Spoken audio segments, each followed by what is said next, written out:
Bonjour tout le monde. Dans cette séance, on va travailler sur la production écrite, dont le but est de rédiger un texte prescriptif, plus précisément la recette.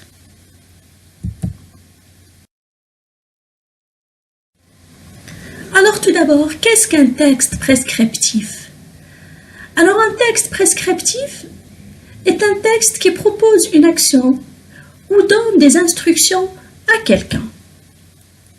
Il sert à prescrire, donner des ordres, des conseils ou des indications. Alors maintenant, quelles sont les caractéristiques grammaticales d'un texte prescriptif? Alors dans un texte prescriptif, on parle à la deuxième personne de singulier ou bien à la deuxième personne de pluriel. On emploie l'impératif présent. On écrit une liste ou bien on énumère les actions. On écrit bien sûr des phrases courtes.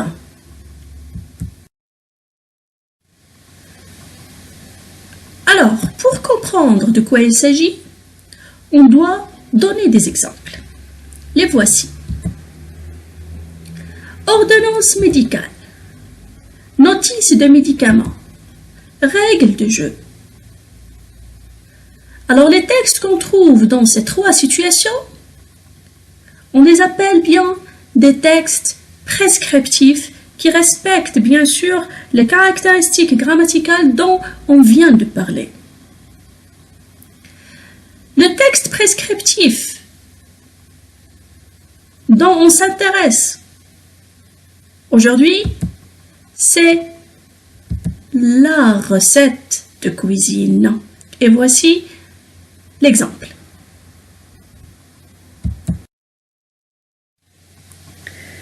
Alors devant vous, mes chers élèves, il s'agit bien d'une recette de cuisine dont le titre est la crêpe à meltrou, ou bien ce qu'on appelle à la marocaine bgharir. Sur ce document, il y a plusieurs rubriques. Observez maintenant la rubrique les ustensiles et les ingrédients. Alors dans ces deux rubriques, on a listé les objets, ça veut dire on a écrit une liste et on a su déjà que la liste commence toujours par des tirets. Alors pour la rubrique les étapes, on a énuméré dans l'ordre chronologique les différentes étapes pour réaliser cette recette. Bien sûr, on a écrit des courtes phrases où le verbe est conjugué à l'impératif à la deuxième personne de pluriel. Alors pour les rubriques préparation, cuisson et pour servir, sont des rubriques relatives à la recette elle-même. Ça veut dire on peut trouver des recettes qui ne nécessitent pas l'une de ces rubriques ou bien deux. Pour le titre maintenant, c'est une rubrique importante et obligatoire dans un texte prescriptif. Quant à l'image, c'est favorable car il nous donne une idée sur la forme finale de la recette.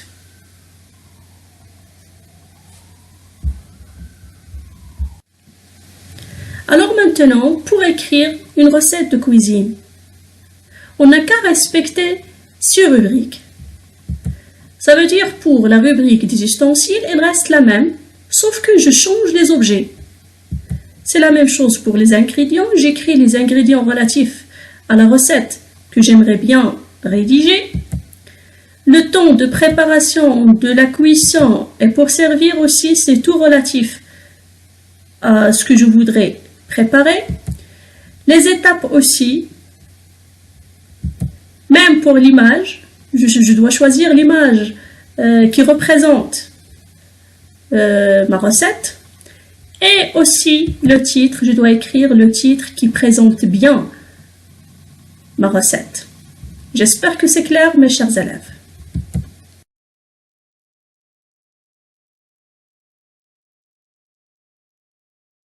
Alors pour résumer, mes chers élèves, une recette de cuisine est constituée de plusieurs rubriques.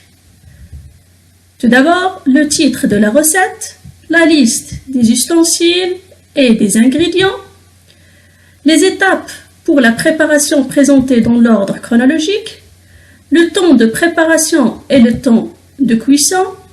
Bien sûr, si je peux dessiner une image qui donne une idée du plat à réaliser.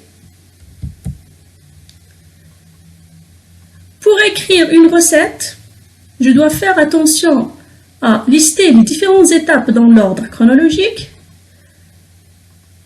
employer l'infinitif ou bien l'impératif et utiliser le vocabulaire de la cuisine. Alors j'espère que vous allez trouver facile de rédiger une recette de cuisine tout en respectant les rubriques nécessaires. On se verra bientôt pour éclaircir les points qui vous gênent et bien pour faire les activités. À bientôt.